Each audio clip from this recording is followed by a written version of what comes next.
Magandang araw kaibigan! Tuloy po kayo sa Felicidad's Channel. Sa mga kwento ng buhay at pag-ibig na hinalukay sa natatagong baul ni Felicidad. Pero bago po tayo magpatuloy, huwag niyo pong kalilimutan na i-like ang video, i-subscribe ang channel, at i-click ang notification bell para lagi kayong updated sa mga parating pa na upload.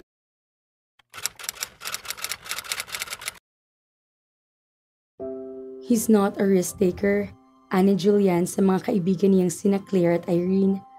Magkakaibigan na sila since college, bagamat magkakaiba sila ng universidad na pinasukan at magkakaiba rin ng kurso. Claire was working for a huge publishing company, while Irene was a businesswoman managing a boutique selling beauty products. Nasa loob sila ng isang coffee shop na mga sandaling iyon. She loved to drink coffee. And what do you mean by that? Tanong ni Claire sa kanya. Isn't that clear? Ganting tanong niya. Ayaw niya na nagtitake ng risk.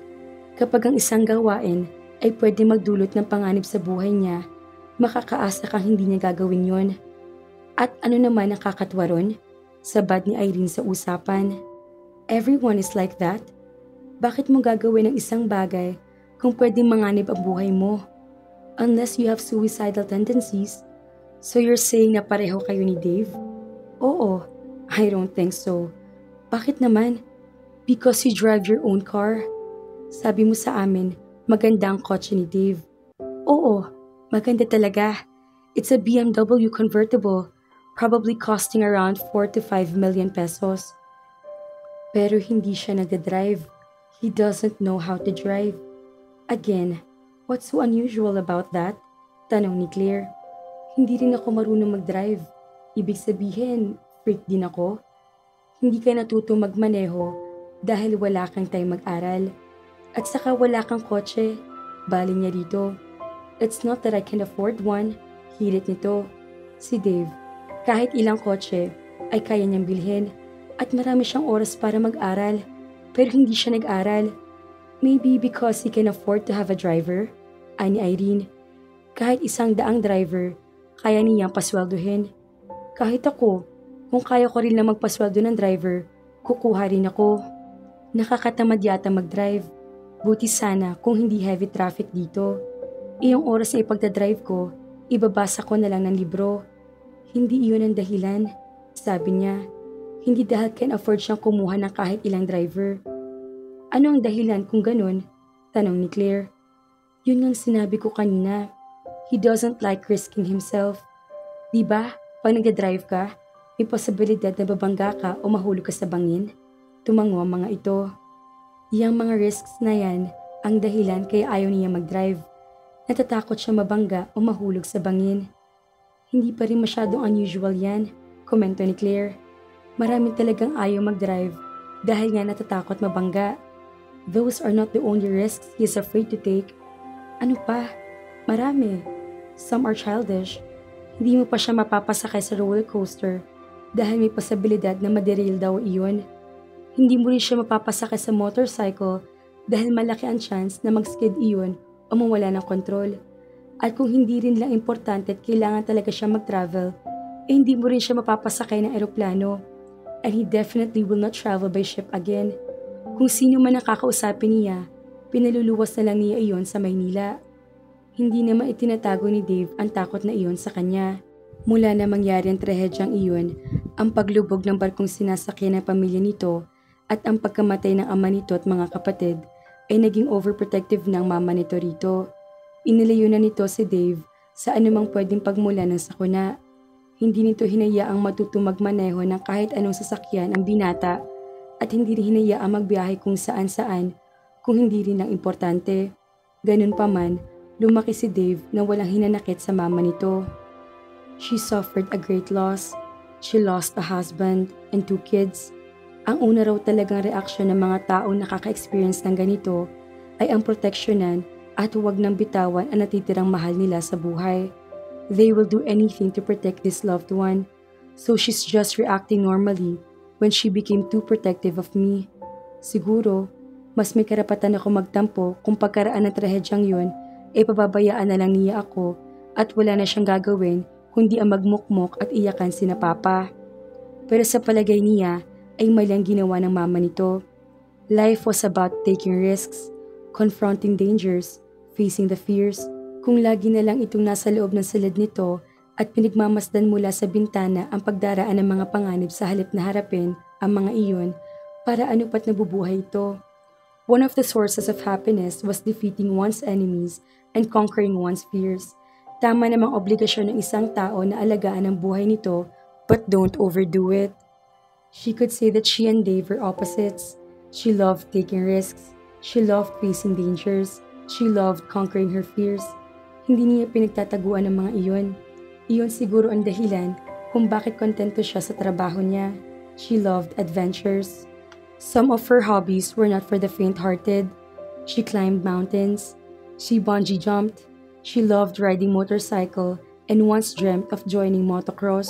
Opposites attract. Parang gusto na niyang maniwala roon. Kung hindi iyon totoo, ay bakit nagkakilala sila ni Dave at bakit nagustuhan siya nito? Hindi ito umatras sa paniligaw sa kanya kahit alam na nito makasalungat ang ugali nila at magkaiba ang mga libangan. Dave loved to paint, watch movies, and listen to music. Puno ng koleksyon nito ng CDs at DVDs ang isang malaking cabinet sa bahay nito. He had a huge projection TV in his room. And ang pinakamaganda yatang stereo system na nakita niya sa buong buhay niya ay pag-aari nito.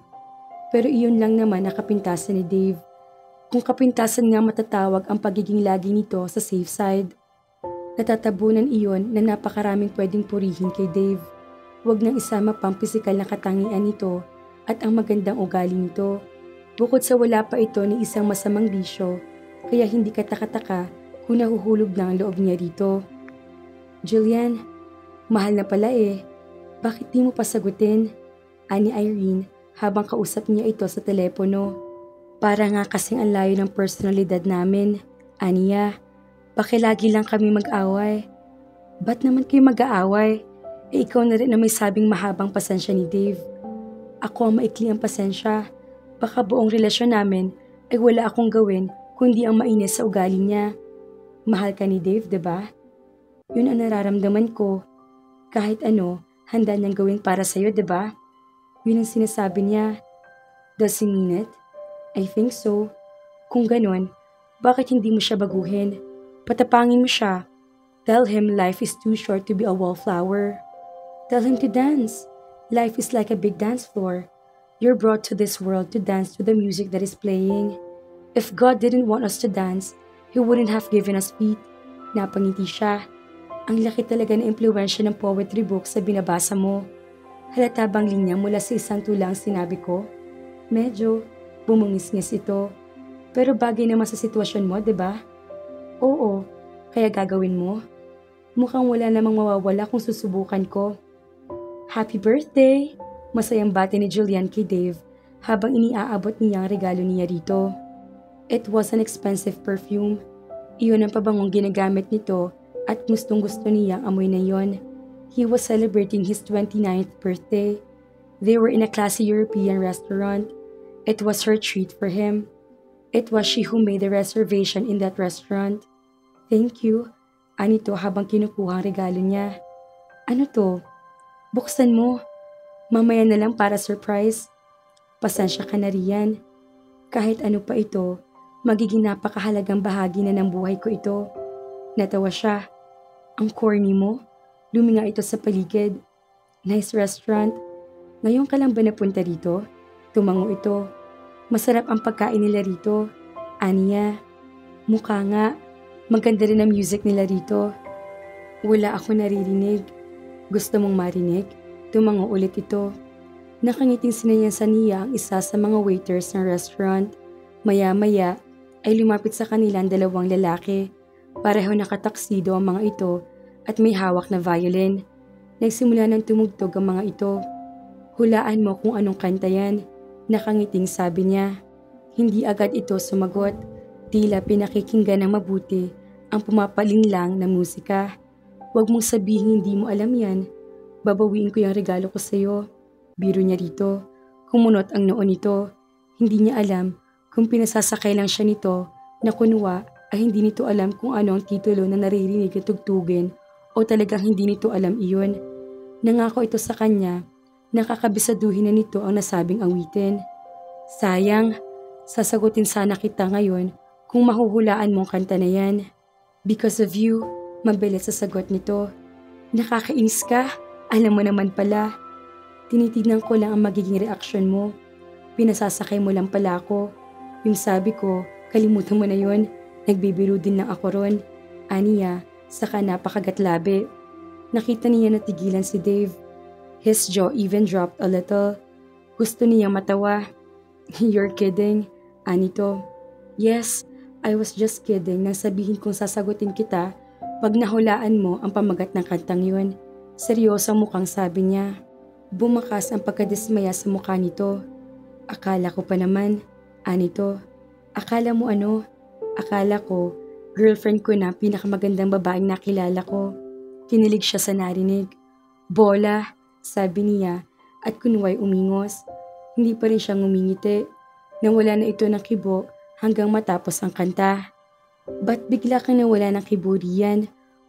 Nagkibit balikat lang ito. Humagikik siya. Tinitignan ko lang naman ang magiging reaksyon mo. Bahagyang kumunot ang noo nito. Natawa siya. Seryoso na ako ngayon. Talaga? Talaga? Talagang talaga? Talagang talaga? Kung kulang pang talaga na yan, sabihin mo lang at dadagdagan ko pa. This has officially become my happiest birthday. Nakangiting sabi nito bago ginagap ang kamay niya at hinagkan iyon. I'm warning you.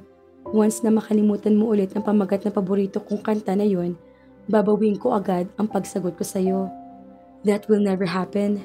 Again, believe me, I can name the tune in one note. Natawa ulit siya.